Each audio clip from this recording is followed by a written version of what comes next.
Hello guys, welcome back to my channel MBBS with MPMSU। Guys, आज के जो हमारा इंपॉर्टेंट टॉपिक होने वाला है वो होने वाला है पैथोलॉजी सीरीज से, और आज हम पढ़ने वाले हैं megaloblastic anaemia. Guys, megaloblastic anaemia और आयरन डिफिशिएंसी एनीमिया, ये दोनों anaemia second year final exam के पॉइंट ऑफ व्यू से बहुत ही ज़्यादा इंपॉर्टेंट है। 20 मार्क्स से 5 मार्क्स में ये हर साल या फिर हर अल्टरनेट ईयर में पूछा ही जाता है। तो चलिए हम शुरू करते हैं megaloblastic anaemia. Guys, megaloblastic anaemia सबसे पहले होता किस कारण से है? Megaloblastic anaemia mainly impaired DNA synthesis के कारण होता है। किसके कारण होता है? इम्पेयर्ड डीएनए सिंथेसिस के कारण होता है। अब डीएनए सिंथेसिस के लिए ना हमको विटामिन B12 और फोलेट चाहिए होता है, ठीक है। अब अगर विटामिन B12 और फोलेट की डिफिशियंसी आ जाएगी तो हमारा डीएनए सिंथेसिस अच्छे से हो नहीं पाएगा, तो उसके कारण हमारा मेगालोब्लास्टिक एनीमिया होगा। मतलब ओवरऑल देखा जाए तो विटामिन B12 और फोलेट की डिफिशियंसी के कारण ही हमारा डीएनए सिंथेसिस बिगड़ रहा है, और डीएनए सिंथेसिस बिगड़ रहा है तो हमारे को मेगालोब्लास्टिक एनीमिया देखने को मिल रहा है। तो इटियोलॉजी क्या क्या हो गई? इटियोलॉजी में क्या क्या आ जाएगा? Vitamin B12 and folate deficiency, ठीक है। अब ये विटामिन B12 फोलेट डिफिशियंसी किस किस कारण से हो सकती है? वही सेम, इनटेक कम ले रहा हो, ठीक है, इनटेक कम हो, या फिर अगर इनटेक अच्छा हो पर एब्सॉर्प्शन अच्छे से ना हो रहा हो, इम्पेयर्ड एब्सॉर्प्शन।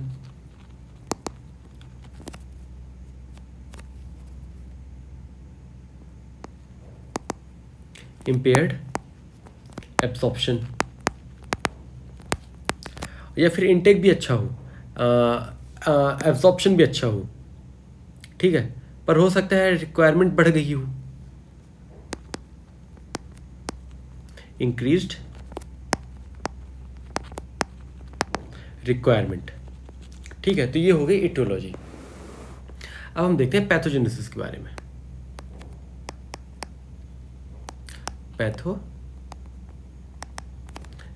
के बारे में अब देखो, vitamin B12 and folate deficiency है, ठीक है। विटामिन B12 और फोलेट डेफिशिएंसी, ठीक है। इनकी डेफिशिएंसी के कारण क्या नहीं बन पाएगा हमारी बॉडी में? थायमिडीन अच्छे से नहीं बन पाएगा, थायमिडीन नहीं बनेगा, ठीक है। थायमिडीन नहीं बनेगा तो डीएनए सिंथेसिस उतना अच्छे से नहीं हो पाएगा, इनएडिक्वेट डीएनए सिंथेसिस होगी, डीएनए सिंथेसिस अच्छे से नहीं हो पाएगा, ठीक है। तो न्यूक्लियर मैच्योरेशन अच्छे से नहीं हो पाएगा अगर डीएनए नहीं बन पा रहा है, ठीक है ना। न्यूक्लियर प्रॉपर्टी तो है डीएनए, न्यूक्लियर प्रॉपर्टी शो करता है ना डीएनए न्यूक्लियर प्रॉपर्टी शो करता है, सॉरी, ठीक है। तो मतलब न्यूक्लियर मैच्योरेशन अच्छे से नहीं हो पा रहा है,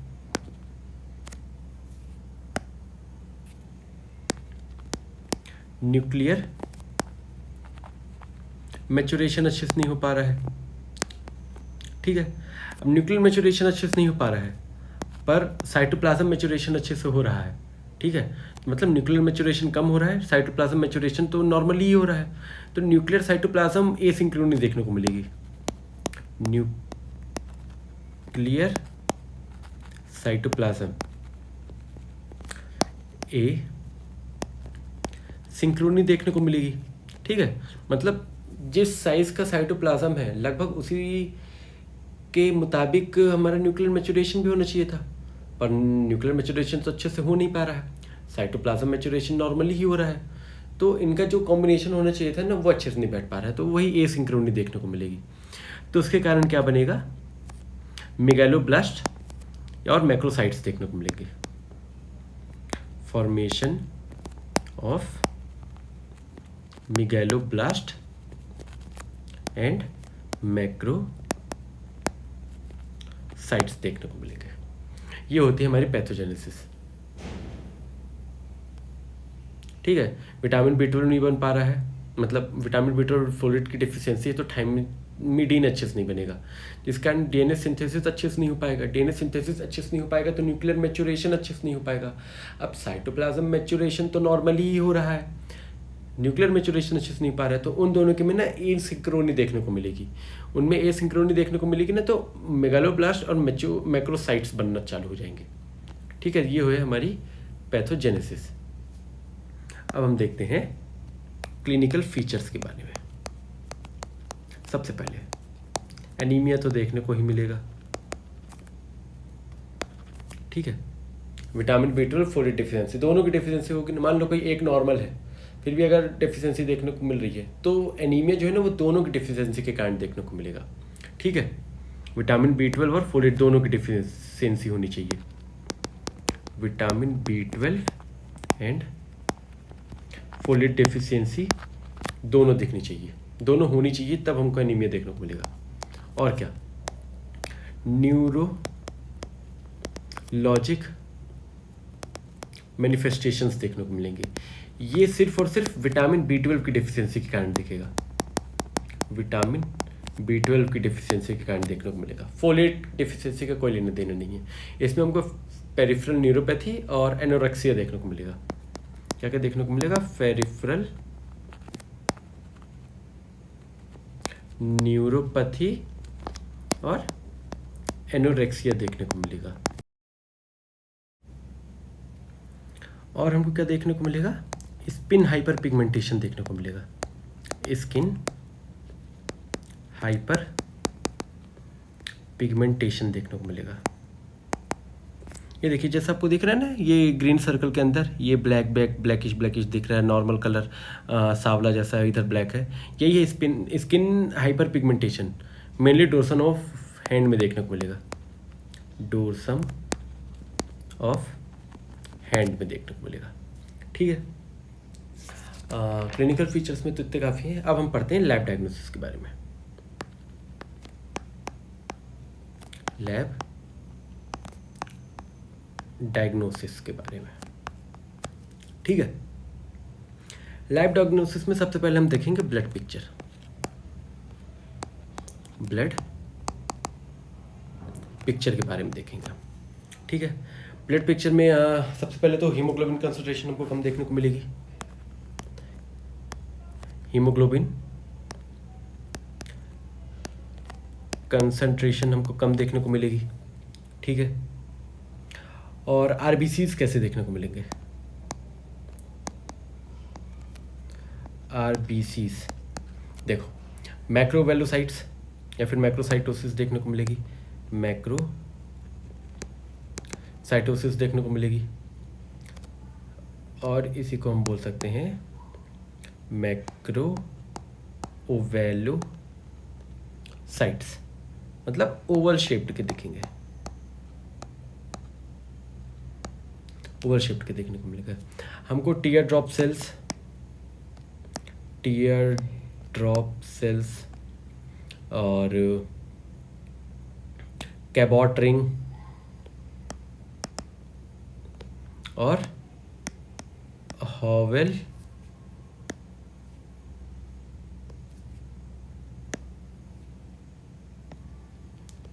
जॉली बॉडीज देखने को मिलेगी। हॉवेल जॉली बॉडीज देखने को मिलेगी। ये 3 लाइन तो आपको लिखकर आनी ही है, आपको फुल मार्क्स मिलेंगे। ठीक है, कैसे देखेंगे? ये देखो, कलर चेंज कर लेते हैं। ये देखो, ये ओवल शेप्ड के है ना, ये ओवल शेप्ड के ऐसे देखने को मिलेंगे। ओवल शेप्ड सेल्स देखने को मिलेंगे। ये हमारे टीयर ड्रॉप सेल्स, ये देखो ऐसे, ये ड्रॉप जैसे है ना, आंसू के बूंद जैसे, वैसे। और ये हाइपर पिगमेंटेड न्यूट्रोफिल्स देखने को मिलेगा। ये जो है ना, ये वाला सेल, ये इसी को हम कहते हैं हॉवेल जॉवल बॉडीज। ये ऐसे बीच में राउंड, एक ओवल और बीच में राउंड, ये हमारी हॉवेल जॉवली बॉडीज। और कैबॉट रिंग कैसे देखने को? इसमें कैबॉट रिंग तो नहीं है। कैबॉट रिंग मान लो जैसे ये सेल्स है ना, कैबॉट रिंग में ऐसे इन्फिनिटी का साइन देखने को मिलेगा। ये होती है हमारी कैबॉट रिंग। ठीक है, तो ये हो गया। और देखो, एक मेन चीज़ जो डिफरेंस आपको पता होना चाहिए, वो क्या है कि आयरन डेफिशिएंसी एनीमिया में क्या था? आयरन डेफिशिएंसी एनीमिया में जो MCV, MCH और MCHC, ये तीनों क्या थे, लो थे। मेगालोब्लास्टिक एनीमिया में क्या होगा, मेगालोब्लास्टिक एनीमिया में क्या देखने को मिलेगा, इसमें जो MCV है और जो MCH है ये दोनों बढ़े हुए मिलेंगे, और जो MCHC है ये नॉर्मल मिलेगा। ठीक है, ये डिफरेंस आपको याद होना चाहिए। और अब आते हैं बोन मैरो में।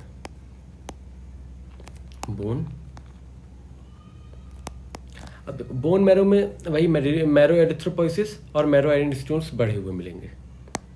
क्या मिलेगा, मैरो एरिथ्रोपोइसिस और मैरो आयरन स्टोर्स जो है ना वो बढ़े हुए मिलेंगे। ठीक है, विटामिन B12 के लिए एक हम टेस्ट करते हैं, वो होता है शिलिंग टेस्ट। ये आपको अच्छे से याद होना चाहिए, ये तो सीधा कभी कभी 2 मार्क्स में भी पूछ लेता है। शिलिंग टेस्ट में क्या होता है, अब देखो हम ना 2 तरीके के विटामिन B12 लेते हैं। एक होता है लेबल्ड, रेडियो एक्टिव लेबल्ड, और एक होता है अनलेबल्ड। ठीक है, दोनों की सेम क्वांटिटी भी लेते हैं। ठीक है, विटामिन B12 के लिए ये। ठीक है, तो विटामिन B12 में हम 2 तरह के विटामिन B12 लेंगे, लेबल्ड, ये रेडियो एक्टिव लेबल्ड रहेगा, रेडियो एक्टिव लेबल्ड और अनलेबल्ड। ठीक है, रेडियो एक्टिव लेबल्ड को, रेडियो एक्टिव से जो लेबल्ड रहेगा ना उसको हम हॉट B12 भी बोलेंगे, हॉट B12, और जो अनलेबल्ड होगा उसको हम कोल्ड B12 बोलेंगे। ठीक है, ये हो गया। जो रेडियो एक्टिव लेबल्ड है इसको हम ओरली देंगे, और जो अनलेबल्ड है इसको हम इंट्रामस्कुलरी के थ्रू देंगे, IM के थ्रू देंगे। ठीक है, और फिर हम 2 घंटे की फास्टिंग रखेंगे। ये दोनों चीज़ देने के बाद 2 आवर्स फास्टिंग रखेंगे। ठीक है, फिर हम विटामिन B12 का 24 आवर्स एक्सक्रीशन चेक करेंगे। ठीक है, यूराइनरी एक्सक्रीशन हम चेक करेंगे B12 का 24 आवर्स के बाद। तो देखो अब जो नॉर्मल इंडिविजुअल है उसमें जो 24 यूराइनरी एक्सक्रीशन है वो मोर देन 10% आएगा।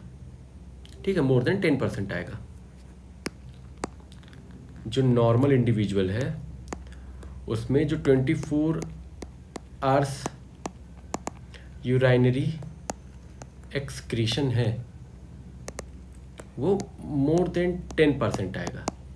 ठीक है, और B12 डेफिशिएंसी वाले में, विटामिन B12 डेफिशिएंसी वाले में वो लेस देन 10% आएगा। तो इससे हमको पता चल जाएगा। ठीक है, लेस देन 10% आएगी यूरिनरी एक्सक्रीशन। ये तो B12 के लिए हो गया। एक होता है फिग्लू टेस्ट,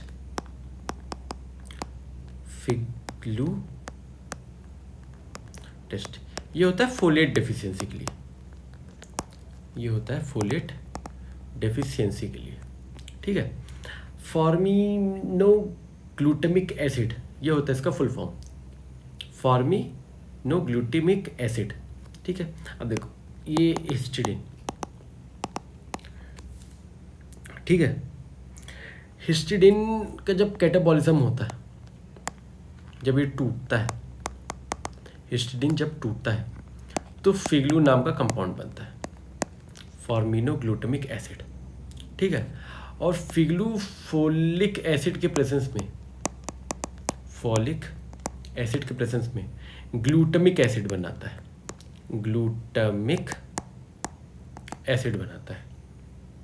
ठीक है। अब देखो, अब मेगालोब्लास्टिक एनीमिक पेशेंट में फोलेट डेफिशिएंसी है, ठीक है, फोलेट डेफिशिएंसी है। अब फोलेट डेफिशिएंसी है तो मतलब फिग्लू ग्लूटामिक एसिड में नहीं बदल पाएगा, ठीक है। अगर फोलिक एसिड या फिर फोलेट डेफिशिएंसी है तो जो फॉर्मिनोग्लूटामिक एसिड है ये ग्लूटामिक एसिड में नहीं बदल पाएगा। तो यूराइनरी एक्सक्रीशन में हमको क्या ज़्यादा देखने को मिलेगा, ग्लूटामिक एसिड या फिग्लू? फिग्लू हमको ज़्यादा देखने को मिलेगा, ठीक है। तो FIGLU excretion is more in urine. अगर नॉर्मल इंडिविजुअल होता तो उसके में ग्लूटामिक एसिड देखने को मिलता, पर अब फोलेट डेफिशिएंसी है, मेगालोब्लास्टिक एनीमिक पेशेंट है तो उसमें फोलेट डेफिशिएंसी है, तो जो फिग्लू है ना फॉर्मिनो ग्लूटामिक एसिड, वो ग्लूटामिक एसिड में बदल ही नहीं पाएगा, तो इसलिए यूराइनरी एक्सक्रीशन में हमको फिग्लू नामक कंपाउंड ज़्यादा देखने को मिलेगा, ठीक है। तो यही था गाइस मेगालोब्लास्टिक एनीमिया में। अगर आपको मेरा पढ़ाई वो समझ में आ रहा है तो प्लीज़ मुझे सपोर्ट करिए, मेरे ये वीडियोस को लाइक करिए, अपने दोस्तों के साथ शेयर करिए और मुझे सब्सक्राइब करिए। ऐसे वीडियोस के लिए बने रहिए मेरे यूट्यूब चैनल पर।